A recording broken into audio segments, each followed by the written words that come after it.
How does one become a successful serial entrepreneur, a founder and CEO of 3 national banks, a best-selling author, and a top 50 residential lender?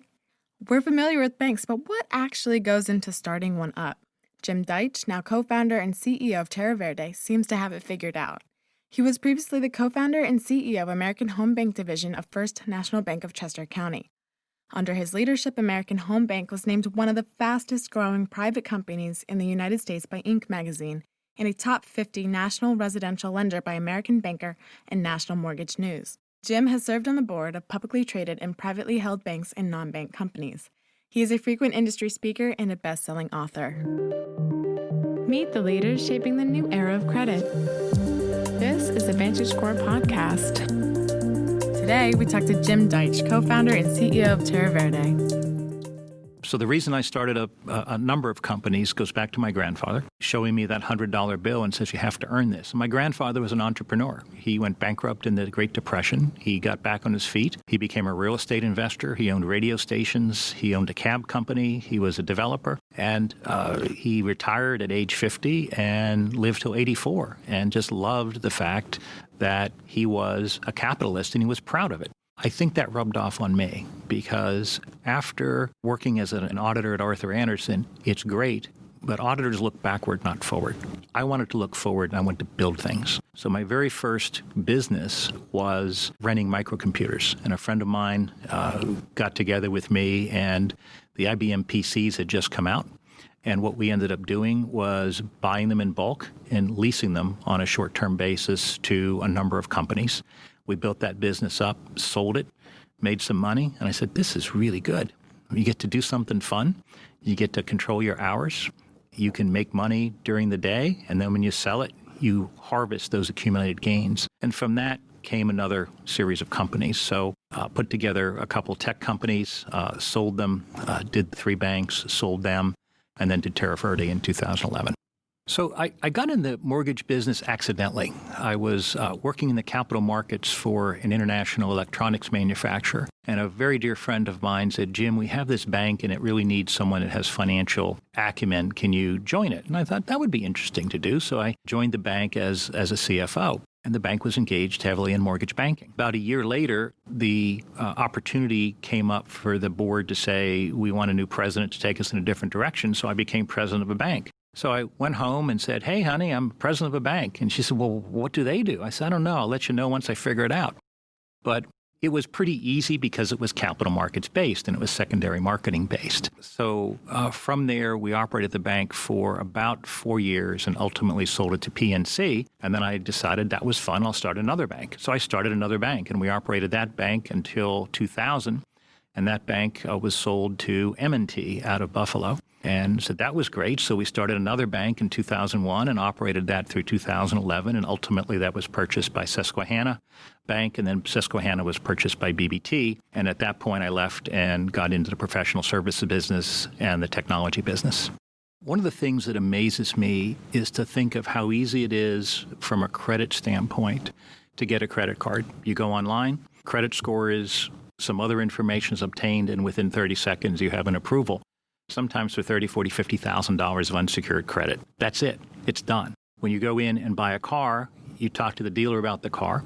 And when you find the car you want, you sit down with the finance and insurance person, and 30 minutes later, you drive out of the showroom, usually without any money down. When you're ready to buy a house, well, you talk to a realtor and then a loan officer, 45 days of root canal work, and eventually you settle. So my daughter bought her first house a couple years ago, and she called me up, and she's an engineer. I said, Dad, your industry's really screwed up. You don't have to do things the way you're doing them. I was asked 5 times for the same data from 2 different people. It's expensive. It's slow. It's horrible. How do you guys make any money? And that's a great question when you look at the cost of doing a loan, according to the Mortgage Bankers Association, at $9,000. So we've clearly got a lot of things broken in the financing side, and it would be, I think, really interesting to talk about how one corrects that. The question is, can there be a utopia where the consumer is happy and the lender is happy with a profitable loan that performs as agreed? And the answer is yes. If you think about the mortgage process today, the genesis of how we do business goes back to 1932 when FHA was commissioned. And it really was aimed at a group of buyers who were W-2 employees who had a long life history of working for an employer, didn't have a lot of job hop, had one person earning the money and simply going through, and from there you could make an informed loan. Really hasn't changed. If you think about the Freddie or Fannie manuals, hundreds of pages go over income and how you compute it. Does it matter? The Federal Reserve says it doesn't matter. In the 1996 study, they said what matters is credit score and loan to value. Income is not a significant predictor of loan performance. In fact, credit score doesn't even consider income, yet it's a very viable, back-proven way of evaluating credit. So somehow in the industry, we've gotten into income's really important. We spend all this time to do it. But the day after that loan closes, if that borrower says, you know what, I'm going to become self-employed and go do something else, they can. And that loan usually performs. If they do it the day before the loan closes, everything's off. You can't do the loan. So my question is, if income were really that important, why would the fact that you can do it after and has no repercussions be different than if you do it before?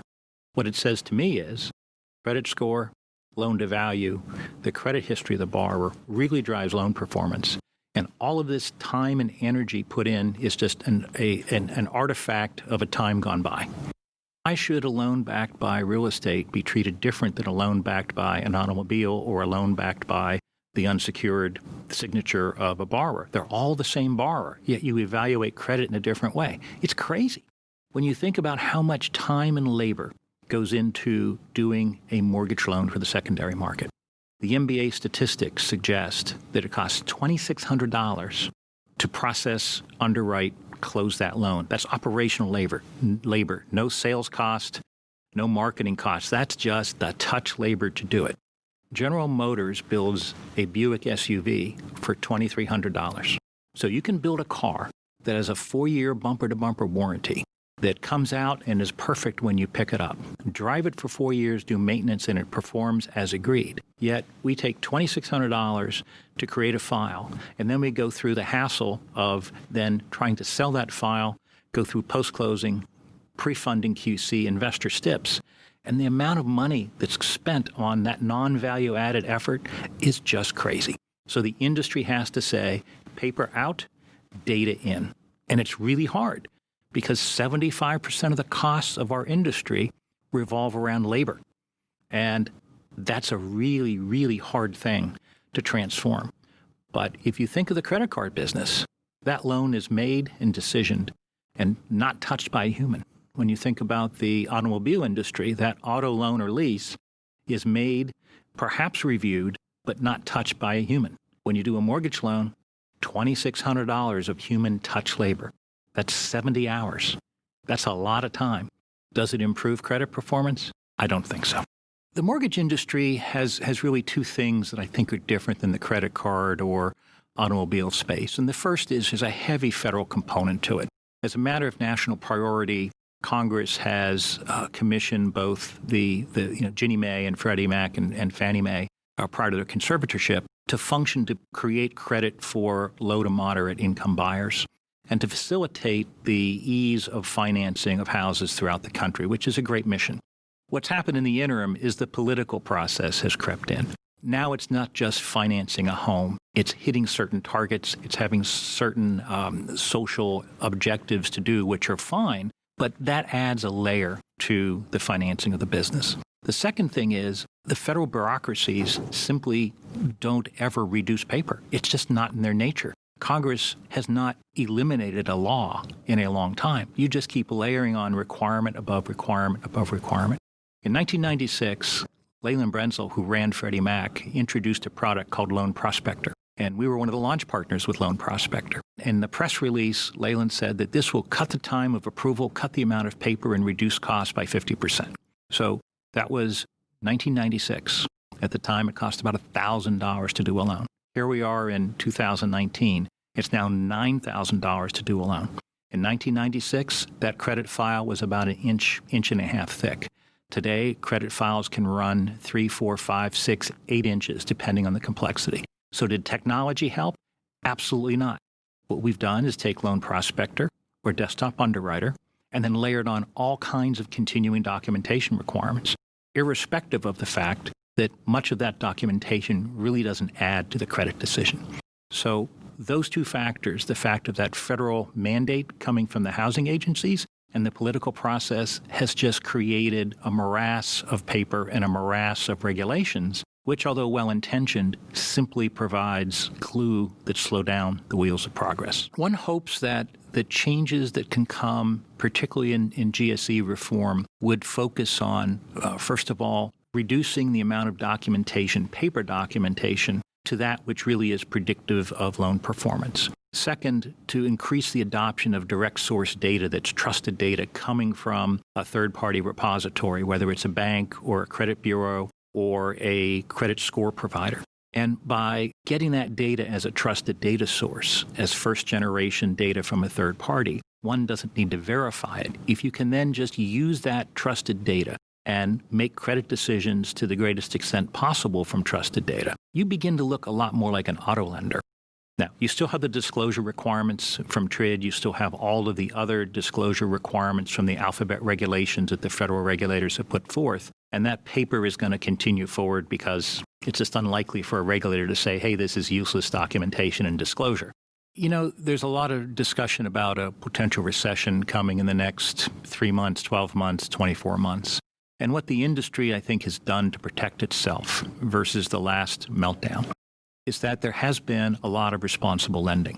The credit scores are much higher. The down payments are much higher.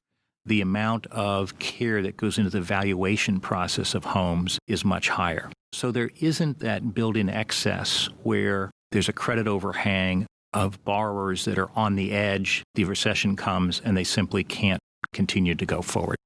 So that's the good news.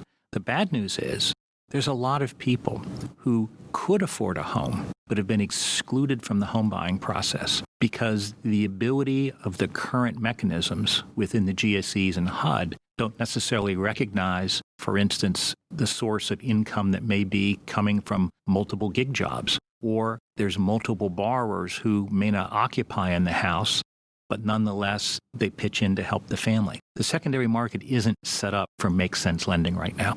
It's set up for cookie cutter, here it is, and go do it. And you can see it in the credit statistics that come out, with Freddie and Fannie buying loans with LTVs in the mid-80s, with credit scores in the low to mid-700s, with DTIs in the 38% range. That's all well and good. But there's lots of people who might not meet those credit criteria on paper, but nonetheless have the ability to buy, afford, and enjoy their home, that are responsible with credit, and if given the chance, could do it. So I think we've protected ourselves from a lot of adverse impact in the next recession whenever it comes. But the cost of that really has been to exclude a substantial number of people from the ability to obtain mortgage credit simply because they either have a thin credit file or the credit file doesn't score because of length, or their personal habits, meaning they pay in cash, doesn't create a credit file. So there needs to be a better way to go through and score those currently unscorables. I think the work that Barrett Burns at VantageScore has done to really look at a way to extend the amount of scorable credits out there is really laudable. And I think the progress that's been made to take that model and to prove it forward is a huge contribution to the industry. And there needs to always be competition. There shouldn't just be one method of scoring consumers. Any valid method that is statistically supportable, that scores consumers, needs to be out there for the masses to use. And it doesn't mean a mandate to say use brand A or brand B. What it means is both are acceptable. There should be competition, which provides better product for the scorables. And ultimately, that's a choice that the financial community as a whole should make. So that's, I think, one of the key ways to really expand credit and help people that don't meet the traditional scorability methodologies. The best advice I ever received was from a dear friend. He said, whenever anything goes wrong, just simply say, screw it. How can we profit from this? So acknowledge it's not a good thing, but how can we profit from this? And that's by far the best advice because it changes your attitude. When things go wrong, you don't go, oh, this is horrible. It's like, hey, how can I profit from this? And profit means what can I learn? How can I make money? How can I do a better job? How can I better educate myself? How can I take that adversity and turn it into a positive?